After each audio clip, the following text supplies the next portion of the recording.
अब हम लोग पढ़ लेंगे आज क्लास 9वां क्लास का सबसे बायोलॉजी में सबसे अंतिम चैप्टर, क्लास 9 का सबसे अंतिम चैप्टर है जिसका नाम है खाद्य संसाधन पशु। इसका नाम क्या है? खाद्य संसाधन पशु। याद रखिएगा,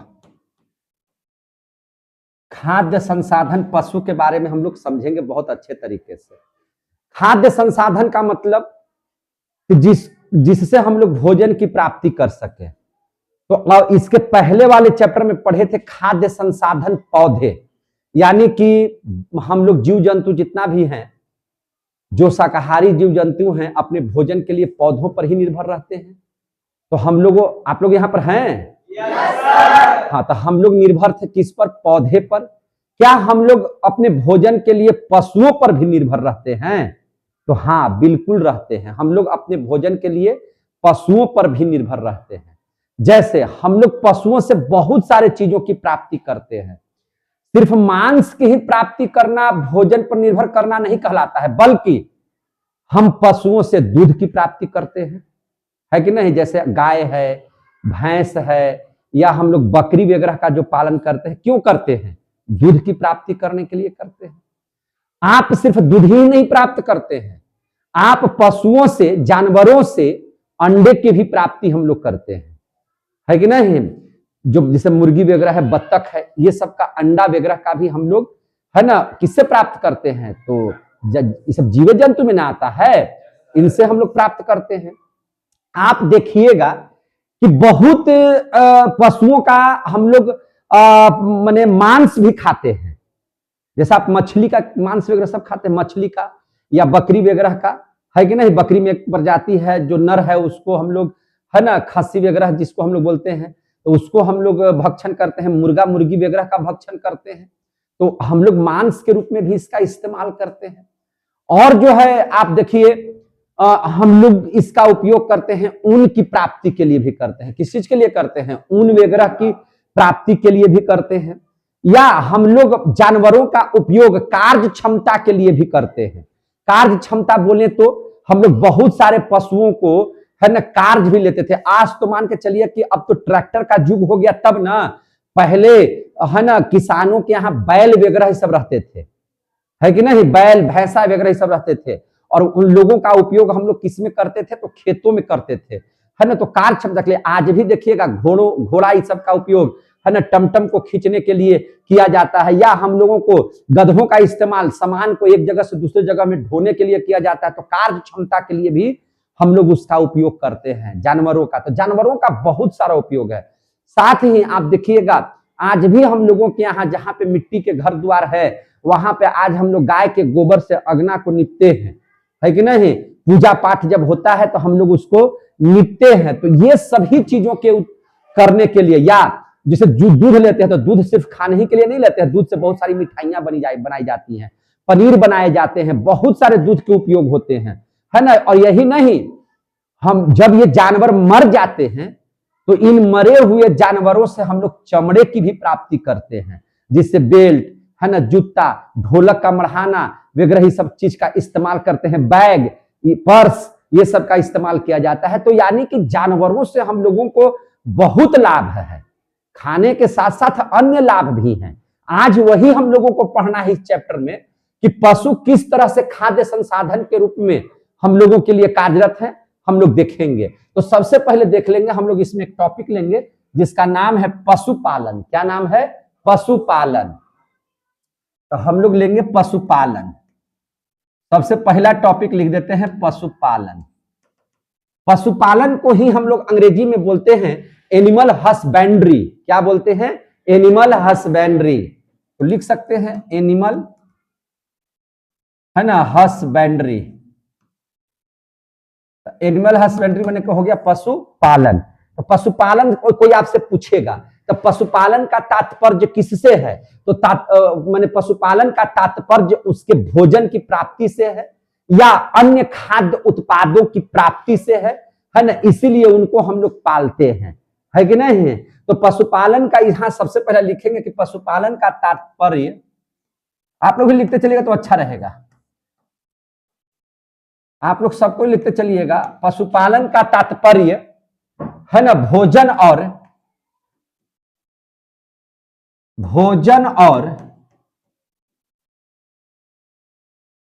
है ना भोजन और अन्य खाद्य उत्पादों के लिए है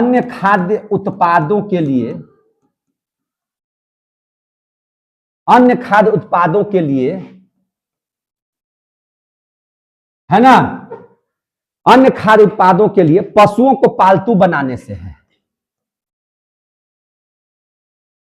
पशुओं को पालतू बनाने से है। अच्छा, इसकी सटीक परिभाषा हम देना चाहेंगे पशुपालन की। देखिए हम यहाँ पे सटीक परिभाषा लिखते हैं क्या चीज। पशुपालन, चूंकि हम लोग विज्ञान पढ़ रहे हैं और विज्ञान में पशुपालन का यूज कृषि विज्ञान में है, तो अगर हम लोग बोले ऐसे कि पशुपालन कृषि विज्ञान की वह शाखा है, ऐसे करके लिखेंगे तो कोई दिक्कत तो नहीं है। तो हम लोग ऐसे ही लिखेंगे कि पशुपालन कृषि विज्ञान की वह शाखा है जिसमें जो हम लोगों के पालतू पशु होते हैं उनके आवास माने कैसे रहेंगे, उनके स्वास्थ्य, उनके प्रजनन इत्यादि पक्षों का ध्यान रखा जाता है। ये बढ़िया लग रहा है ना परिभाषा। तो यही परिभाषा लिख देते हैं कि पशुपालन कृषि विज्ञान की वह शाखा है, पशुपालन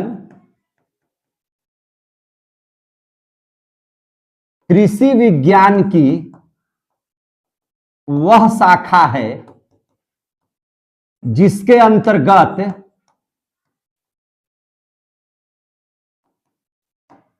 अंतर्गत पालतू पशुओं के आवास,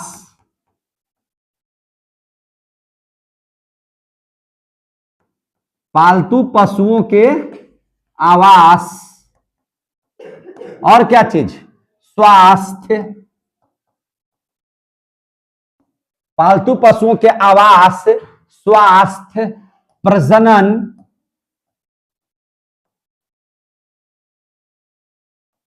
इत्यादि का है ना, प्रजनन इत्यादि का है ना अध्ययन किया जाता है। अध्ययन किया जाता है। हम लोग आखिर पशुपालन क्यों करते हैं? तो हम पशुपालन करते हैं किस लिए भैया? दूध उत्पादन के लिए। सबसे पहले तो यही लिखेंगे हम पशुपालन क्यों करते हैं? तो सबसे पहले दुग्ध उत्पादन के लिए। देखिए अब यहां पर इस बात को समझिए, दुग्ध उत्पादन।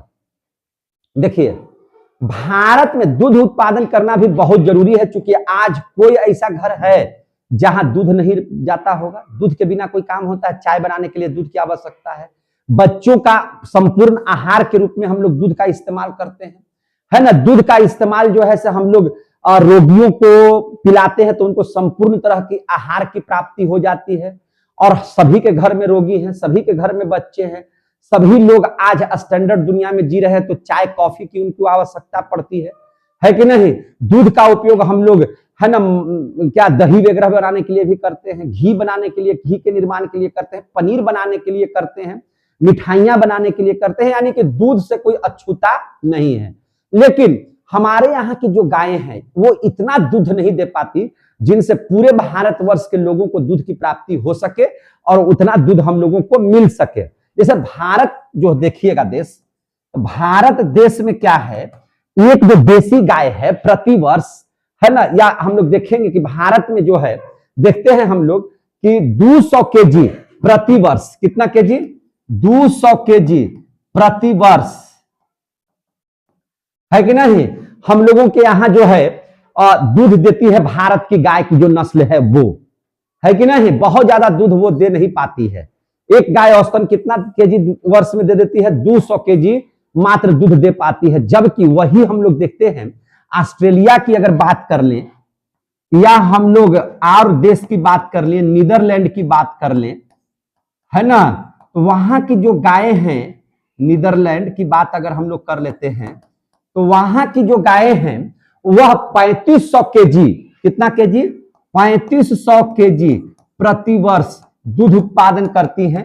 साथ ही अगर हम लोग बात कर ले स्विट्जरलैंड की, तो स्विट्जरलैंड की भी जो है स्विट्जरलैंड में भी देखिएगा तो 3000 केजी प्रति वर्ष वहां पर जो है दूध देती है गाय वहां की। अब स्थिति को समझिए, हमारे यहां भी जनसंख्या ज्यादा है और हम लोगों ने क्या किया है, दूध उत्पादन के लिए हम लोगों ने भी पादप क्या चीज जीव जंतु का संकरण हमने करवाया है ना, अच्छे दूध के उत्पादन के लिए, है कि नहीं। संकरण का मतलब बोले तो है ना, विदेशी साढ़ों से यहाँ के गायों का प्रजनन करवा करके यहाँ के भी उन्नत नस्ल को हम लोगों ने निकालने में कामयाबी हासिल की है, क्योंकि हमारे यहाँ की जो गायें होती हैं वह ज्यादा दूध नहीं दे पाती हैं, है कि नहीं। तो इसीलिए उनका जो है ना नए तरह का गाय बना करके जो है हम लोग दूध उत्पादन कर रहे हैं। और हम लोगों के यहाँ बहुत मात्रा में जर्सी वगैरह गाय सुनते होंगे, तो जर्सी भारतीय गाय नहीं है, वह क्या है, तो वह जो है मिलावटी संकर है, माने मिलावटी है, यानी कि वह विदेशी सांड से है ना, या माने देसी गाय के साथ जब प्रजनन करवाया जाता है तो उससे जो बछिया का जन्म होता है और जब वह गाय का रूप धारण करती है ना, तो वह अच्छा जो है दूध वगैरह उत्पादित करती है। क्योंकि हम लोगों के यहाँ गाय जो है देखिए ना 200 केजी प्रति वर्ष अगर देगी तो कितना दूध दे पाएगी, क्या सभी लोगों को दूध मिल पाएगा, और दूध की जरूरत किसको नहीं है। तो इसलिए जो है दूध के उत्पादन को बढ़ाने के लिए हम लोगों ने ऐसा किया है, तो ये चीज का ध्यान रखना पड़ेगा, है ना। दूसरा हम लोग देखेंगे कि आखिर हम लोग पशु क्यों पालते हैं, तो मांस उत्पादन के लिए भी पालते हैं। किसके लिए पालते हैं, मांस उत्पादन के लिए पालते हैं। अब देखिए खपत, देखिए मांस उत्पादन, देखिए भारत में जो है हम लोग ज्यादा मांस नहीं खाते हैं, याद रखिएगा।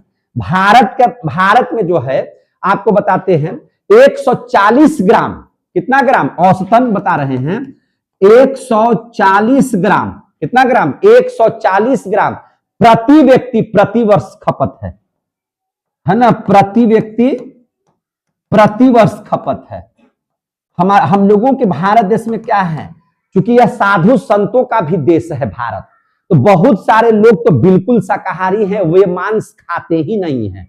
जैसे मैं खुद भी है ना, आपको मांस वगैरह नहीं खा पाता हूं, है कि नहीं, तो शाकाहारी है। लेकिन आप लोग बहुत सारे बच्चे हैं जो मछली खाते हैं, जो खस्सी खाते हैं, जो मुर्गा मुर्गी खाते हैं, सुअर का मांस खाते हैं, तो इन सबों का मांस खाया जाता है भारत में। तो अगर हम लोग औसत देखेंगे तो हमारे यहाँ भारत में एक व्यक्ति पर अगर हम लोग जोड़े तो कितना खपत है, तो एक व्यक्ति जो है प्रति वर्ष, एक व्यक्ति जो है 140 ग्राम जो है मांस खाता है। कितना खाता है, 140 ग्राम मांस खाता है। जबकि अमेरिका में अगर हम लोग ले लें, अमेरिका की अगर हम लोग बात करें तो अमेरिका में एक व्यक्ति एक साल में 1300 किलो, कितना किलो, 1300 केजी, सोच लीजिए 1300 केजी प्रति व्यक्ति, है ना, प्रति वर्ष इन लोगों का खपत है। तो अब आप समझ सकते हैं ये बात कि यानी कि अमेरिका के जो लोग हैं उनको, अब सोचिए ना कि एक व्यक्ति एक साल में 1300, समझे कि नहीं, तो प्रत्येक महीने में अगर जोड़िए तो महीने में भी 100 किलो से ऊपर हो जाएगा, 100 किलो से ऊपर। 100 किलो को अगर हम लोग बांट दें 3 किलो पर डे के हिसाब से, तो वहां का प्रत्येक व्यक्ति प्रतिदिन भोजन में 2-3 किलो मांस खा जाता है कि नहीं, सुबह से लेकर के 24 घंटा के अंदर में। सोच लीजिए आप, प्रतिदिन उन लोगों को जरूरत है, जबकि भारत में ऐसा नहीं है। भारत में देखिए ना 140 ग्राम में है प्रति व्यक्ति खपत है। वहीं आप अगर अमेरिका से, है ना, और अन्य देशों में चले जाइएगा जहां ठंडा प्रदेश ज्यादा है, वहां और ज्यादा खपत है कि नहीं। आप इसी प्रकार से पशुओं का पालन हम क्यों करते हैं, तो पशुओं का पालन हम तीसरा चीज लिखते हैं कि अंडा उत्पादन के लिए भी करते हैं। किसके लिए करते हैं, अंडा उत्पादन के लिए। अंडा उत्पादन के लिए भी हम लोग करते हैं पशुओं का पालन। क्यों भाई, तो अंडा उत्पादन बोले तो भारत में जो है अंडा का उत्पादन जो है, हमारे यहाँ का जो है, कितना लोग अंडा खाते हैं भारत में, तो 6 अंडा प्रति व्यक्ति प्रति वर्ष, 6 अंडा एक वर्ष में एक व्यक्ति। सोचिए कितना कम है। औसत हम जब निकालते हैं तो भारत में कितना खपत है, 6 अंडा, 6 अंडा प्रति व्यक्ति प्रति वर्ष में, एक वर्ष में, सोच लीजिए। और जब वही हम लोग अमेरिका की बात करें, कि किसकी बात करें, अमेरिका की, तो अमेरिका में यही खपत बढ़ जाएगा। अमेरिका में क्या हो जाएगा, यानी कि 295 अंडा, 295 अंडा प्रति व्यक्ति, एक व्यक्ति की बता रहे हैं, प्रति वर्ष, प्रति वर्ष। एक वर्ष में अगर 365 दिन होता है तो 295 अंडा वो खाता है, यानी कि रोज एक अंडा खा रहा है कि नहीं खा रहा है, लगभग रोज एक अंडा खा गया ना वो जी। तो इतना खपत है अमेरिका में, जबकि हम लोगों के यहाँ इतना खपत नहीं है। अब हम लोग भैया एक चीज और समझिए बात को, ये जो आप लोग खाद्य संसाधन पशु पढ़ रहे हैं, तो आखिर हम लोग पशुओं को क्यों पाल रहे हैं, आखिर हम लोग पशुओं को क्यों पालते हैं। तो दूध उत्पादन के लिए पाल ही रहे हैं, हम मांस उत्पादन के लिए पाल ही रहे हैं, अंडा उत्पादन के लिए पाल ही रहे हैं, क्या मछली उत्पादन भी तो हम लोग करते हैं खाने ही के लिए ना। तो मछली का उत्पादन क्यों होता है, तो मछली का उत्पादन है ना खाने ही के लिए होता है। और देखिएगा बंगाली लोग समुद्र तटीय तट के निकट जितना भी है, महाराष्ट्र हो, गोवा हो, केरल हो, कर्नाटक हो, तमिलनाडु हो, उड़ीसा हो, पश्चिम बंगाल हो, बिहार के लोग हों, ये सब गुजरात के लोग हों, ये सब जो समुद्र के तट पर है, बिहार समुद्र के तट पर नहीं है लेकिन फिर भी यहाँ मछली खाया जाता है, या वैसे तो पूरे देशों में खाया जाता है, पूरे देश में ही खाया जाता है। लेकिन इसके अलावा जितना भी समुद्रीय तट है उनका मुख्य आहार ही मछली है, उनका मुख्य आहार क्या है, मछली है। तो हम लोगों के यहाँ मछली बड़े पैमाने पर है ना, थोड़ा बहुत नहीं, बड़े पैमाने पर हम लोगों के यहाँ मछली पालन भी किया जाता है और मछली खाया भी जाता है कि नहीं। तो मछली का उत्पादन हम लोग करते हैं खाने के लिए। इसके बाद और क्या चीज होता है, तो पशुओं के मल मूत्र का समुचित उपयोग हम लोग करते हैं, पशुओं के मल मूत्र का समुचित उपयोग। देखिए समुचित उपयोग करते हैं कि नहीं। आज आप एक चीज देखिएगा, आज हम जानवरों के गोबर, जानवरों के मूत्र को क्या करते हैं, कंपोस्ट खाद बनाते हैं कि नहीं बनाते हैं, सड़ा गला करके उनका इस्तेमाल खेतों में छिटने के लिए खाद के रूप में इस्तेमाल करते हैं। आप देखिएगा गाय वगैरह का जो मूत्र होता है उसका इस्तेमाल है ना दवा के रूप में भी किया जाता है। किसके रूप में किया जाता है, दवा के रूप में भी किया जाता है। आप देखिएगा जो है रामदेव बाबा है ना, गाय के मूत्र के साथ बहुत सारी दवाइयों में इसका उपयोग किए हुए हैं, है कि नहीं। और ये लाभदायक भी है। हम लोग आज भी देखिए कि अगर पूजा पाठ होता है तो गाय के गोबर का उपयोग किसमें करते हैं, हम लोग गाय के गोबर का उपयोग हम लोग करते हैं पूजा पाठ करने के लिए किया जाता है। आप देखिए ना गाय के गोबर से उपला बनाया जाता है जो ईंधन का काम करता है कि नहीं। उसको हम लोग खाना उना बनाने के लिए इस्तेमाल करते हैं। तो पशुओं के मल मूत्र का भी उपयोग है कि नहीं। मल मूत्र के साथ साथ है ना, साथ ही भी ले लेते हैं पशुओं के मरने के बाद, पशुओं के मरने के बाद इनके चमड़े से अनेक वस्तुएं बनाई जाती हैं, अनेक वस्तुएं बनाई जाती हैं, अनेक वस्तुएं बनाई जाती हैं। जैसे ढोलक को मढ़ते हैं, जूता बना देते हैं, चप्पल बना देते हैं, बेल्ट बना देते हैं, पर्स बनाते हैं, बैग बनाते हैं। तो ये सब का उपयोग भी तो ये लोग कर रहे हैं, है कि नहीं। और क्या है तो देख लीजिए जरा सा, कार्य क्षमता की बढ़ोतरी इससे करते हैं हम, है ना। कार्य क्षमता की बढ़ोतरी इससे होती है।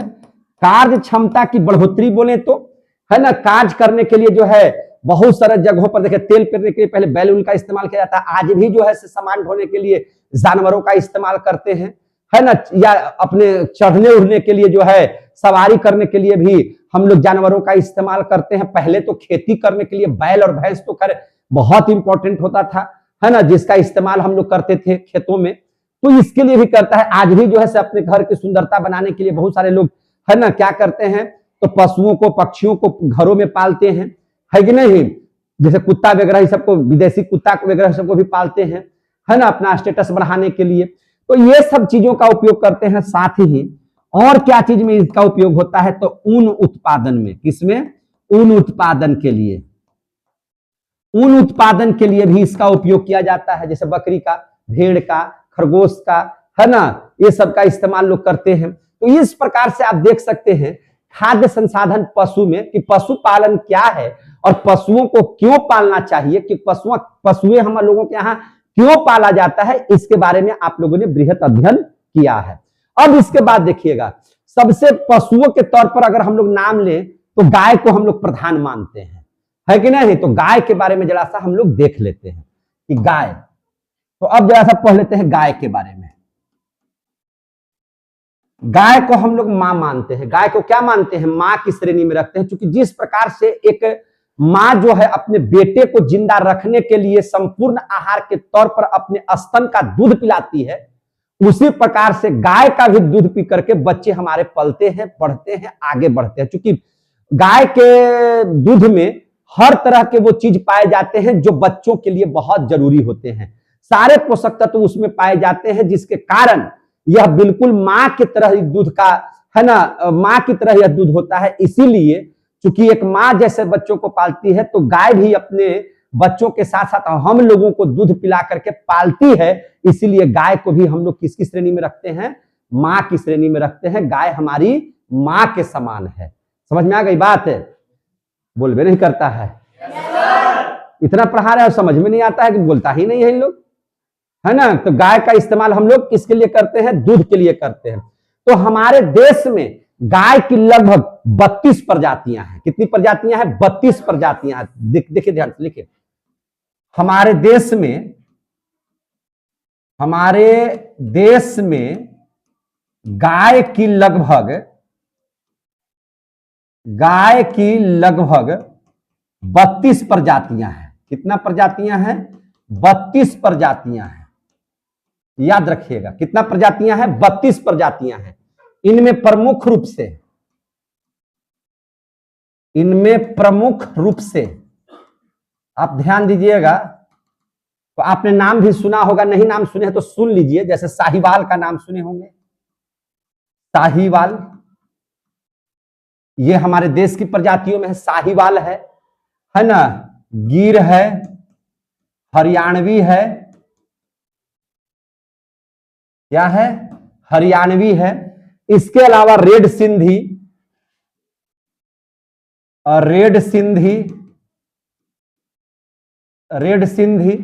है कि नहीं, और थरपाकर, क्या नाम है उसका? थरपाकर इत्यादि हैं, है कि नहीं है? ये हम लोगों के यहां करीब करीब 32 नस्लें पाई जाती हैं। अब देख लीजिए जरा सा, अब गाय जो है, गाय का वैज्ञानिक नाम क्या है? किसी को पता है? गाय का वैज्ञानिक नाम बताइए, क्या है? Bos indicus. क्या नाम है? Bos indicus. ये सब क्वेश्चन आते हैं परीक्षा में। बॉस इंडिकस, है ना? गाय के वैज्ञानिक नाम क्या है? बॉस इंडिकस है। और देखिए हम लोगों ने क्या किया है, क्योंकि हम लोगों के यहां, मैंने पहले ही कहा कि भारत में जो गाय हैं वह ज्यादा दूध नहीं दे पाती हैं, तो हमने हम ज्यादा दूध प्राप्ति करने के लिए, है ना, हम चाहते हैं कि हम लोगों की भी गायें ज्यादा दूध दे। इसके लिए हम लोग उनका क्या करते हैं, है ना, विदेशी नस्लों के सांडों के साथ उनका प्रजनन करा करके, है कि नहीं, इनसे भी हम लोग क्या करते हैं? तैयार करते हैं नए प्रकार की गाय। और वह गाय जो है ज्यादा दूध देने वाली होती है। क्या होती है? ज्यादा दूध देने वाली होती है ना?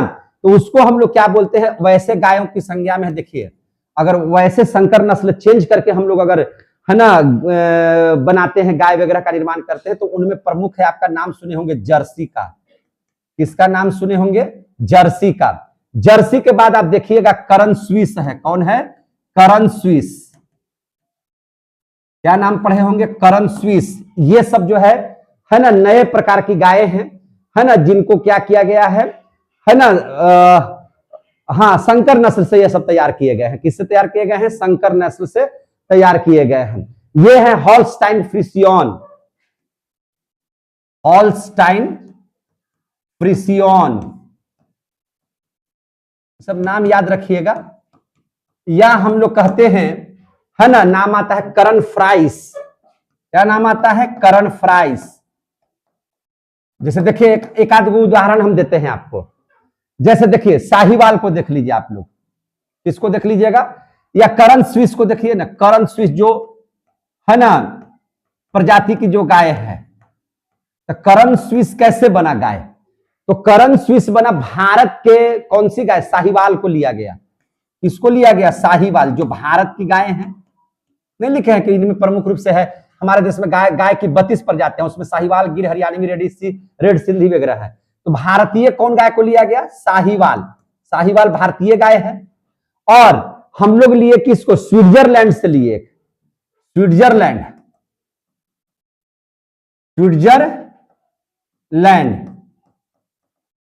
है ना, क्रॉस प्रोडक्शन करवा करके, क्रॉस प्रजनन करवा करके, है कि नहीं, है ना, क्रॉस प्रजनन करवाते। वहां से कौन लिया गया? तो ब्राउन स्विस। क्या लिया गया? Brown Swiss. देखिए ध्यान से, ब्राउन स्विस। तो देखिए ध्यान से, भारत की कौन सी गाय? साहिवाल, और स्विट्जरलैंड का ब्राउन स्विस जो है सांड, उसका बीर्ज, दोनों को क्रॉस प्रोडक्शन करवाया गया। तो उनसे जो नई प्रजाति के गाय पैदा हुआ उसका नाम क्या हुआ? करण स्विस। और ये बहुत ज्यादा दूध देती है। ये कितना, माने जहां आपको है कि नहीं, करण स्विस का अगर हम लोग बात करेंगे तो करण स्विस बहुत ज्यादा दूध देती है, आपको पता होना चाहिए, है कि नहीं। इसी प्रकार से अगर आप लोग देखिएगा करण फ्राइस, किसका नाम देखिएगा? करण फ्राइस का। तो करण फ्राइस एक गाय की प्रजाति है ना, जो क्रॉस प्रोडक्ट किया गया है, क्रॉस प्रजनन करवाया गया है इसमें भी। तो उसमें हुआ क्या चीज? थरपाकर भारत की जो गाय है वो, है कि नहीं, यह थरपाकर कहां की नस्ल है? भारत की। और कहां से? हॉलैंड से लिया गया।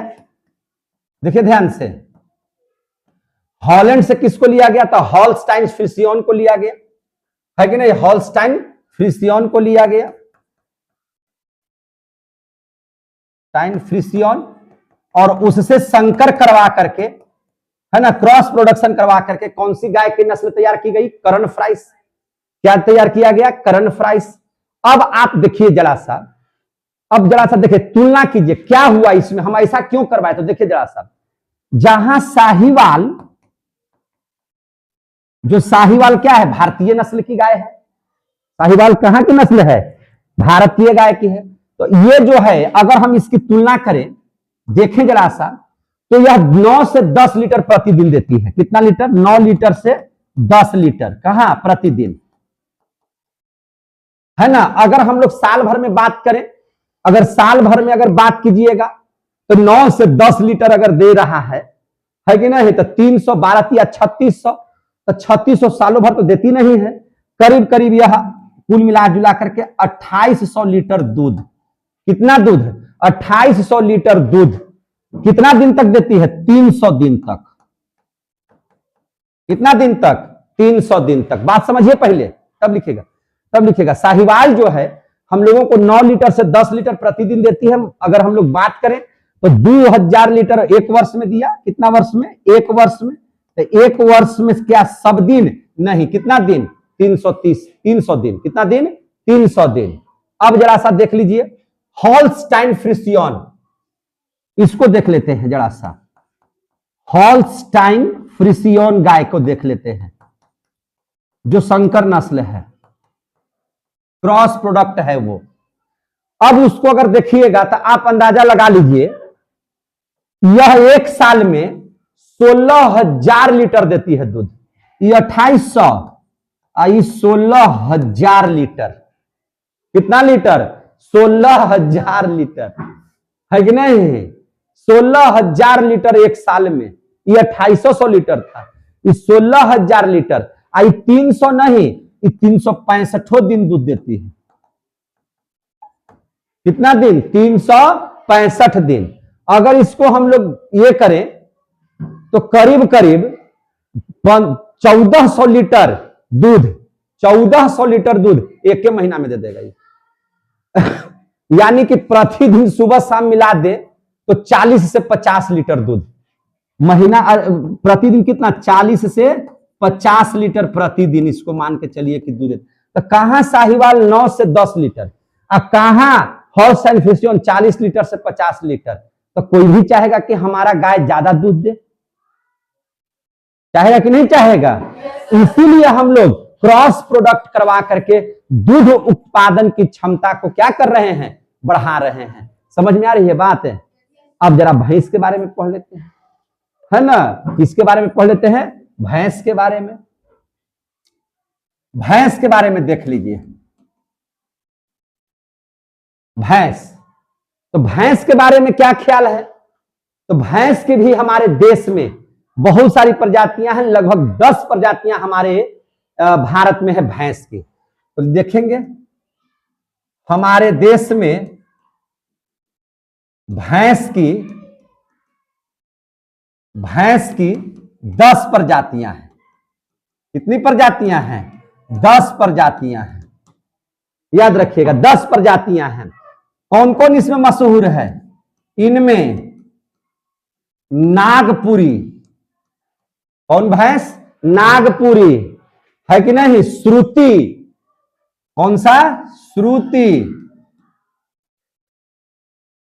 श्रुति है कि नहीं? उसके बाद नीली रवि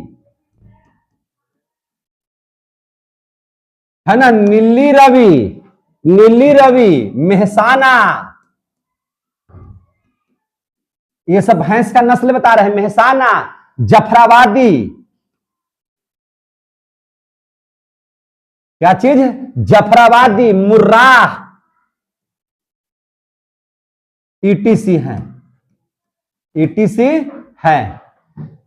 है ना। अब इसका वैज्ञानिक नाम देख लेते हैं। वैज्ञानिक नाम इसका क्या है भैंस का? तो अगर वैज्ञानिक नाम देखिएगा तो इसका भी नाम बॉसे से शुरू होगा। किससे शुरू होगा? बॉस। गाय का नाम था बॉस इंडिकस। क्या नाम था? Bos indicus. और इसका नाम है बुब्बेलिस, बॉस बुब्बेलिस। क्या नाम है इसका? बॉस बुब्बेलिस। आ रहा है समझ में?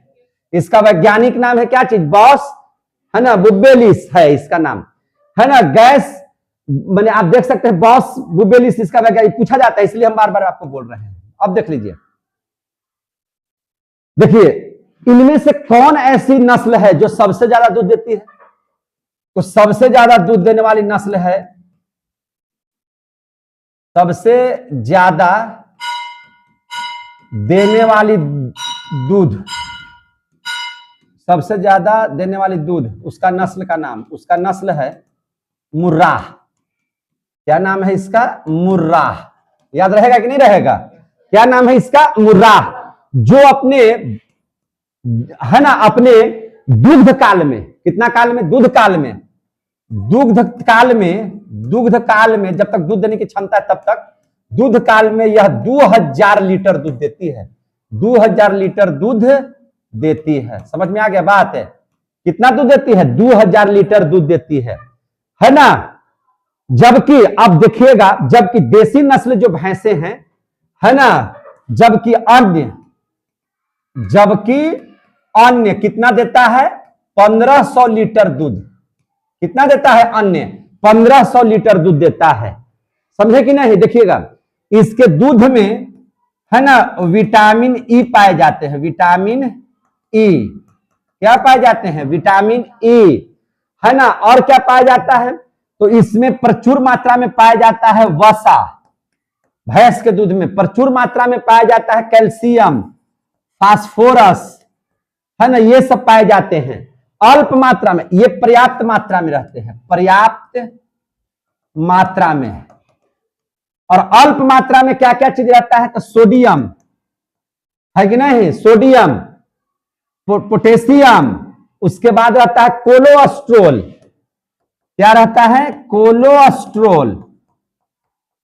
यह अल्प मात्रा में होता है, अल्प मात्रा में होता है। अब देखिए, इसीलिए हम लोग कहते हैं कि भैंस का दूध ज्यादा नहीं खाना है।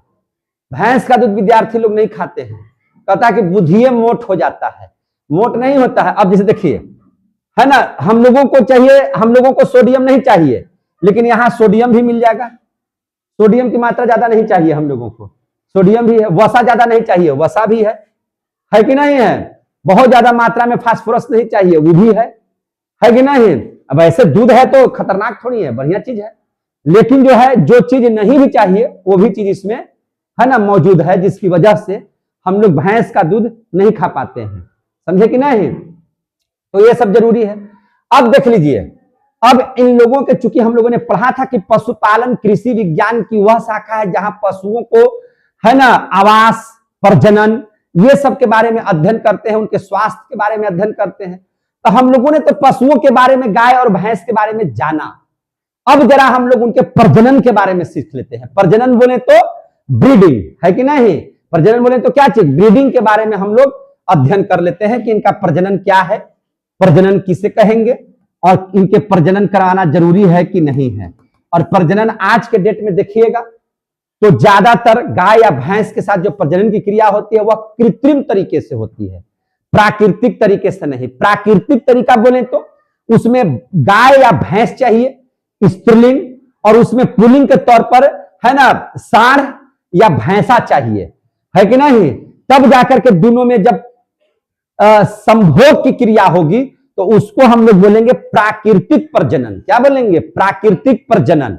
लेकिन हम लोगों के यहां ये अब धीरे धीरे इसको हटाया जा रहा है, कृत्रिम प्रजनन करवाया जा रहा है।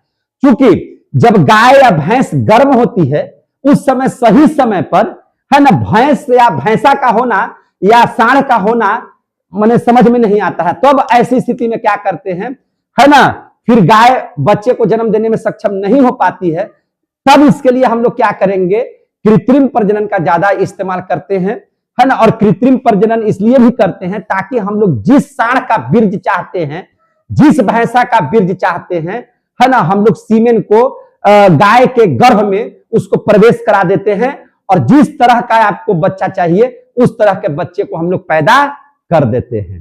समझ में आ गई बात ना? इसलिए प्रजनन जो है इन लोगों का बहुत जरूरी है, और प्रजनन जो है उसको समझना है आप सभी बच्चों को। देखिए ध्यान से, प्रजनन, तो प्रजनन कब होगा? जब अंग उसका परिपक्व हो जाएगा, है कि नहीं? तो लिखेंगे हम लोग कि प्रजनन अंगों के परिपक्व होने के साथ साथ, प्रजनन अंगों के परिपक्व होने के साथ साथ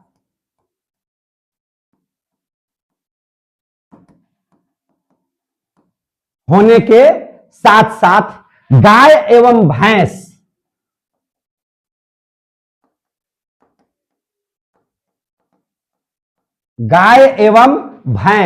गर्भ धारण के योग्य हो जाते हैं।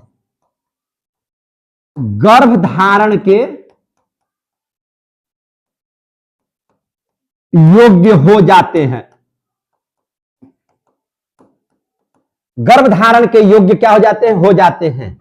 इस अवस्था में इन्हें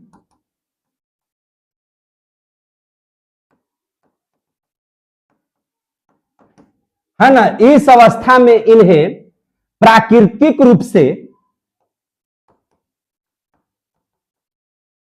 अथवा कृत्रिम रूप से, प्राकृतिक रूप से अथवा कृत्रिम रूप से, है ना, क्या करते हैं हम लोग? कृत्रिम विधि से गर्भ धारण कराया जाता है। गर्भ धारण कराया जाता है, गर्भ धारण कराया जाता है, समझे कि नहीं? गर्भ धारण कराया जाता है। अगर वह प्राकृतिक रूप से गर्भ धारण किए, प्राकृतिक रूप से अगर वे प्राकृतिक रूप से गर्भ धारण किए हो, गर्भ धारण किए तो उसको क्या बोलेंगे? प्राकृतिक प्रजनन। प्राकृतिक प्रजनन। तथा अगर वे कृत्रिम तरीके से, कृत्रिम रूप से गर्भ धारण किए तो कृत्रिम प्रजनन कहते हैं। क्या कहते हैं? कृत्रिम प्रजनन कहते हैं। समझ में आ गया बात? देखिए ध्यान से, यहां पे और समझने का प्रयास कीजिए। कैसे समझिएगा इसको? समझिए ध्यान से। यहां पे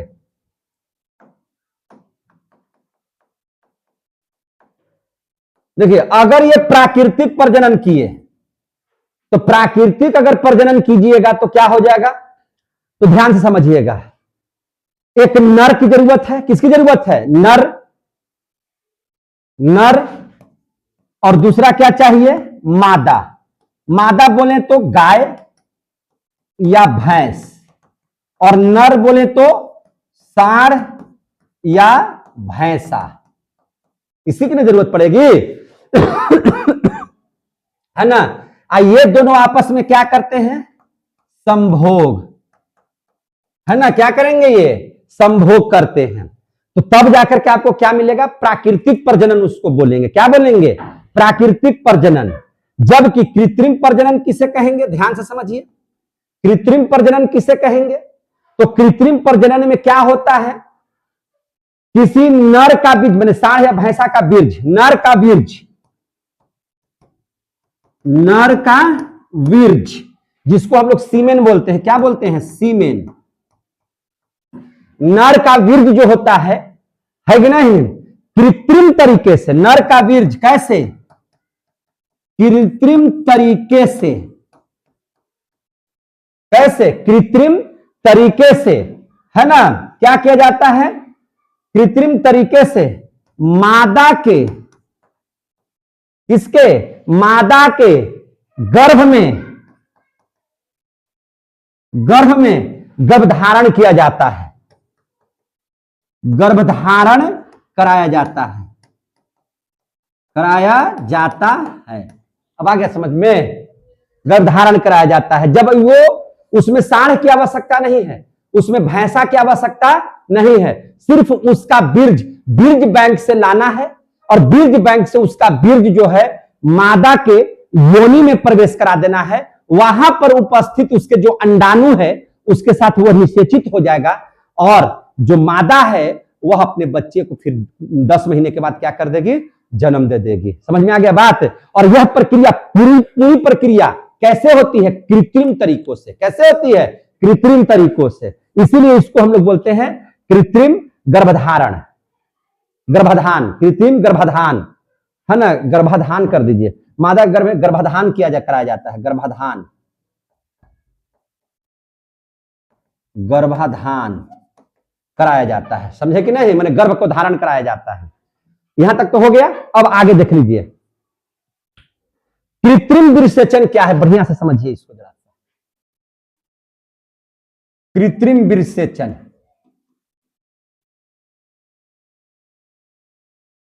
कृत्रिम विरसेचन समझ लीजिए, देखिए ध्यान से लिखिए। कृत्रिम विधि से,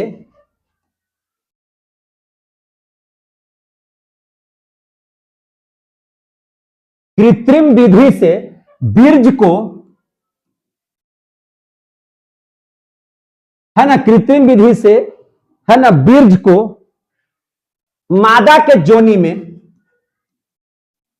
मादा के योनि में, मादा के जोनी में प्रविष्ट कराना, प्रविष्ट कराना क्या कहलाता है, कृत्रिम विरसेचन कहलाता है। कृत्रिम विरसेचन कहलाता है, कृत्रिम विरसेचन कहलाता है। क्लियर हो गया। तो कृत्रिम विरसेचन निश्चित तौर पर, जब आप, कृत्रिम विरसेचन कब मिलेगा, बीज कब मिलेगा, या तो उसको हम लोग सांड से प्राप्त करेंगे, या जो है हम लोग उसको क्या करेंगे, भैंसों से प्राप्त करेंगे। और उनको जो है वह मिलेगा कैसे, तो कहीं ना कहीं से वो निकला होगा, कहीं ना कहीं वो सुरक्षित रखा गया होगा, तो उसको हम लोग पैसों से क्या करते हैं, खरीदते हैं। तो इसके लिए क्या चाहिए, तो बीज का संचयन बहुत जरूरी है। अरे भैया, कृत्रिम बीज चाहिए तो उसके लिए बीज चाहिए ना कहीं से, तो उसका संचयन जरूरी है। तो सबसे पहले पढ़ लेंगे हम लोग, है ना, बीज का संचयन। कृत्रिम बीज के लिए क्या करना पड़ जाएगा, बीज का संचयन करना जरूरी है। संचयन बोले तो आएगा कहां से, तो देखिए, उत्तम गुणों वाले उच्च नस्ल से, उत्तम गुण वाले ऊंचे नस्ल, है ना, उन्नत नस्ल या उच्चे नस्ल कर दिए, उन्नत, उच्चे या उन्नत कर दीजिए ना, उन्नत नस्ल, है ना, उन्नत नस्ल के नर पशु, नर पशु को कृत्रिम तरीके से, कैसे, कृत्रिम तरीके से कृत्रिम तरीके से उत्तेजित कर, है ना, कृत्रिम तरीके से उत्तेजित कर उसके बीज का,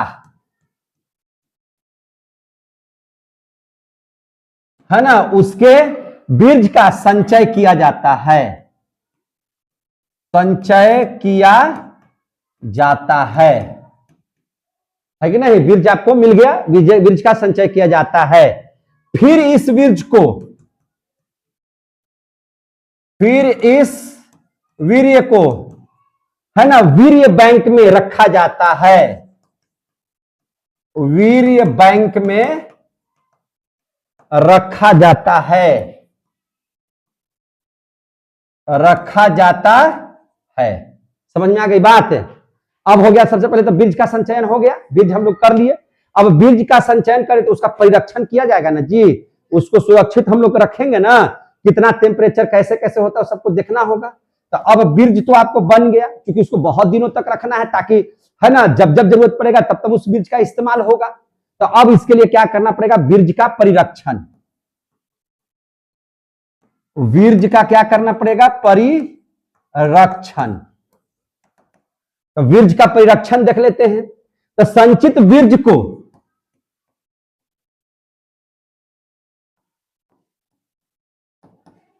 है ना, संचित बीज को अत्यधिक, है ना, माने अत्यंत, एक मिनट, अत्यधिक नहीं, अत्यंत लिखे ना, अत्यंत।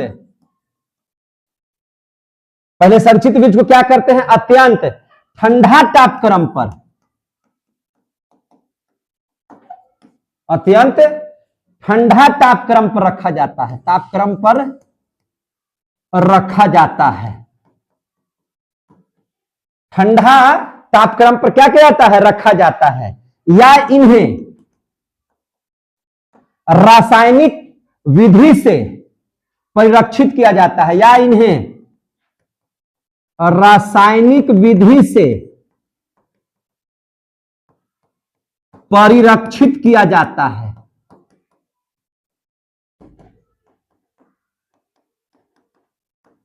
क्या किया जाता है? परिरक्षित किया जाता है। फिर इन्हें पतला कर,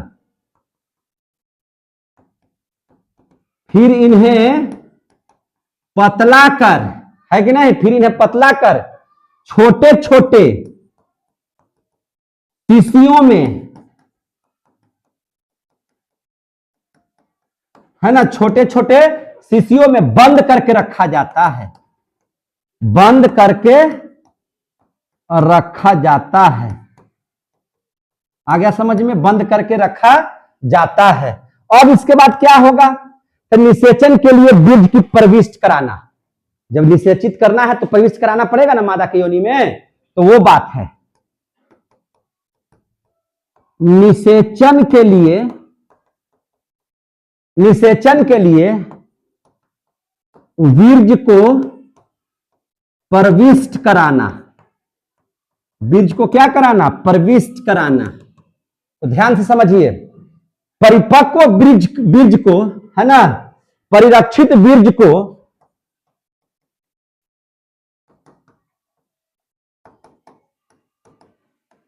परिरक्षित बीज को चयन किए गए मादा के, है ना, जो हम लोगों ने जिस मादा को डालना है उसमें, मादा के जोनी में सुई के द्वारा, कैसे?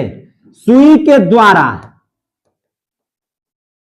प्रविष्ट कराया जाता है, प्रविष्ट कराकर मादा के, है ना, मादा को निषेचित, मादा को निषेचित किया जाता है। समझे कि नहीं? और मादा क्या हो जाती है? निषेचित हो जाती है। निषेचन हो गया इसका। कृत्रिम बीज सेचन से लाभ है कि हानि है? तो देखिए, इससे खाली लाभ है, लाभ है। कृत्रिम बीज सेचन से क्या है? लाभ है, लाभ है। कैसे लाभ है? तो देखिए, जब गाय या भैंस गर्म हो गई, यानी कि वह प्रजनन के लिए तैयार है, और अगर उसको सही वक्त पर, है ना, नर पशु नहीं मिलेगा तो वो फिर ठंडा हो जाएगी और उसके बाद फिर गर्भधारण नहीं करेगी, है कि नहीं? सबसे बड़ा प्रॉब्लम यही है, समझे कि नहीं? लेकिन कृत्रिम विसेचन में ऐसा नहीं होता है। क्या होता है जरा सा समझ लीजिए। तो हम लोग पढ़ लेंगे कृत्रिम विसेचन से लाभ। क्या पढ़ लेंगे? कृत्रिम विसेचन से लाभ।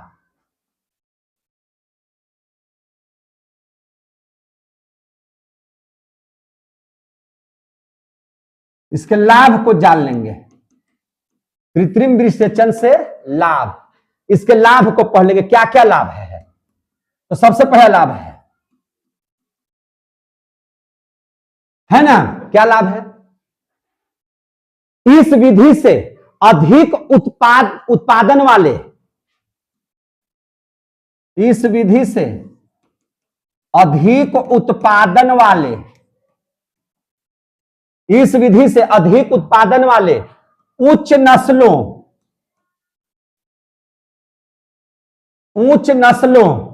के पशुओं, उच्च नस्लों के पशुओं का, है ना, तो क्या है, अभी देरी है, पशुओं का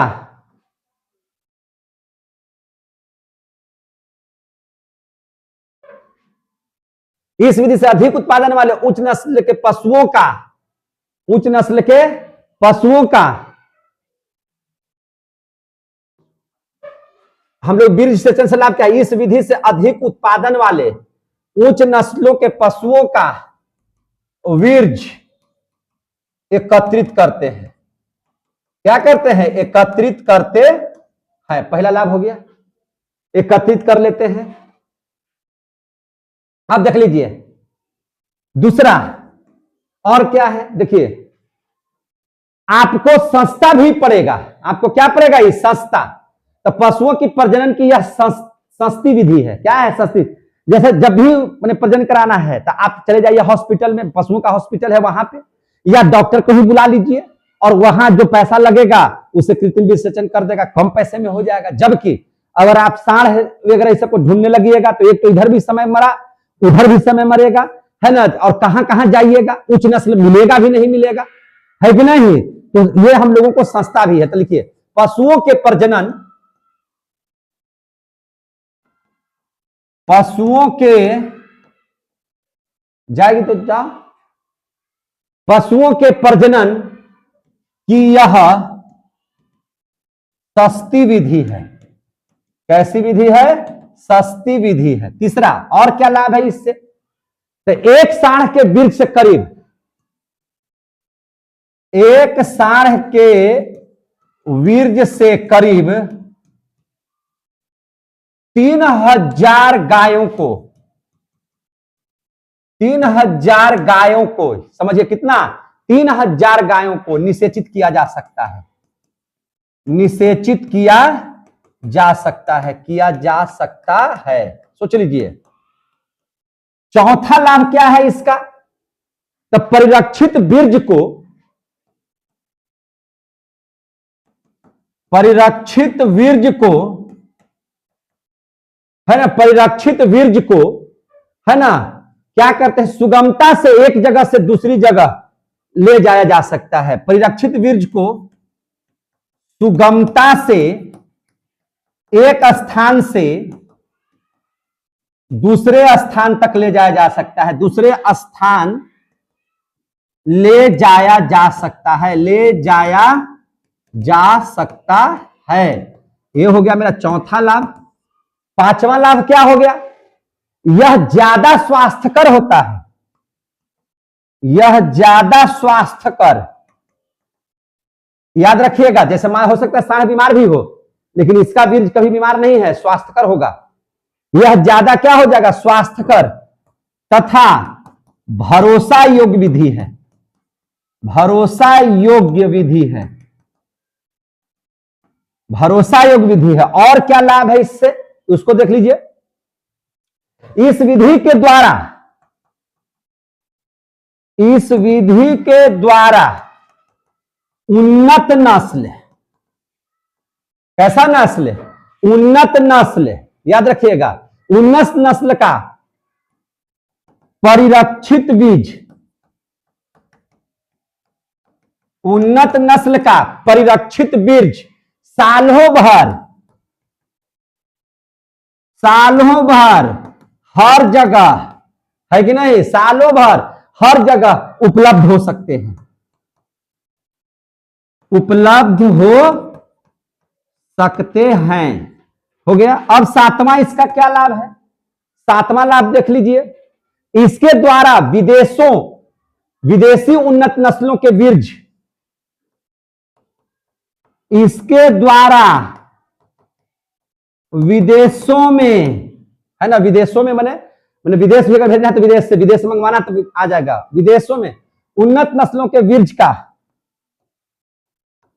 उन्नत नस्लों के वीर्य का आयात, है ना, आयात कर, बीज का आयात कर, मैंने मंगा कर, आयात कर, है ना, देसी किस्मों के पशुओं का, देसी किस्म के पशुओं का, है ना, देसी किस्म के पशुओं का नस्ल सुधार किया जाता है, सुधार किया जाता है। समझ में आ गई बात, सुधार के।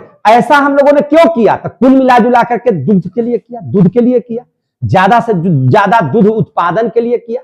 इसलिए ना हम लोग इतना ये किए, कृत्रिम विसेचन किए। और कृत्रिम विसेचन क्या जानवरों के लिए लाभ है, तो बहुत लाभ है इससे। कृत्रिम विसेचन में आपको हेडक नहीं है, ये सब लाभ आप लोगों ने पढ़ा। अब इसके बाद देखिए आगे बढ़े, अब आगे देख लीजिए। अब हम लोग पढ़ते हैं दुग्ध स्राव। क्या पढ़ लेते हैं, दुग्ध स्राव। अब हम लोग पढ़ लेते हैं दुग्ध स्राव, इसको समझ लीजिए जरा सा। दुग्ध स्राव देख लीजिए ध्यान से। दुग्ध स्राव क्या है, तो गर्भधारण के बाद 10वें महीने, गर्भधारण के 10वें महीने बाद, देखिए दुग्ध स्राव काल किसे कहेंगे। देखिए दुग्ध स्राव क्या है, देखिए दुग्ध स्राव के बारे में समझिए। पशु गर्भधारण कर लिया, तो गर्भधारण, देखिए ध्यान से, गर्भधारण के 10वें महीने बाद, 10वें महीने बाद, है ना, पशु, कौन पशु, मादा, दूध देना क्या कर देती है, शुरू कर देती है, शुरू कर देती है। इस काल को देखिएगा ध्यान से, इस काल को दूध स्राव काल कहते हैं, काल कहते हैं। समझ में आ गई बात। इस काल को क्या कहते हैं, दूध स्राव काल कहते हैं।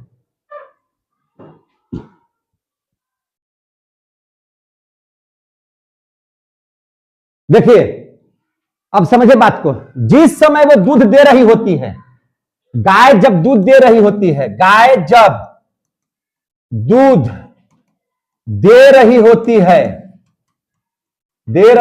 है तो इसे धेनु कहा जाता है। क्या कहा जाता है, धेनु, धेनु कहा जाता है। याद रखिएगा, क्वेश्चन आया हुआ है। इसे क्या कहते हैं, धेनु। क्या बोलते हैं, धेनु। अब ध्यान समझिए, अब दूध दे रही है तो प्रत्येक दिन का सेम दूध देगी नहीं, कुछ दिन तक दूध देगी बढ़िया से, फिर धीरे धीरे दूध कमने लगेगा, फिर दूध क्या होने लगेगा, कमने लगेगा। तो जब दूध देने की क्षमता कमने लगती है, तो मतलब 3-4-5 महीने के बाद दूध देने की क्षमता क्या हो जाएगी, घटने लगेगी, कमने लगेगी। तो उस अवस्था को हम लोग कहते हैं बकेनु। कमने लगती है तो उस अवस्था को हम लोग क्या कहते हैं, अवस्था को बकेनु कहते हैं। क्या कहते हैं, बकेनु। समझ में आई बात, उसको क्या कहते हैं, बकेनु। समझे कि नहीं। और देखिए ध्यान से, जब यह दूध देने की क्षमता इसका कमते गया और एक ऐसा समय आता है कि जब वह फिर से गर्भ धारण कर लेती है, जैसे दूध कमने लगेगा तो धीरे धीरे वह दूध क्या हो जाएगा, सूख जाएगा, जिसको कहते हैं कि ये सूख गई गैया, है कि नहीं। तो धीरे धीरे यानी कि प्रजनन के लिए वो जैसी तैयार होगी, है ना, जब वह जब वह दूध देने की क्षमता को समाप्त करेगी तो वह प्रजनन के लिए तैयार हो जाएगी। प्रजनन के लिए तैयार हो जाएगी। समझे कि नहीं? तो गर्भधारण के बाद है ना, गर्भधारण के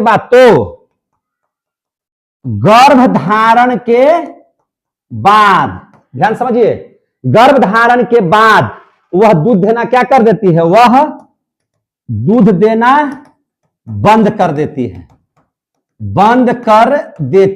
है। इस अवस्था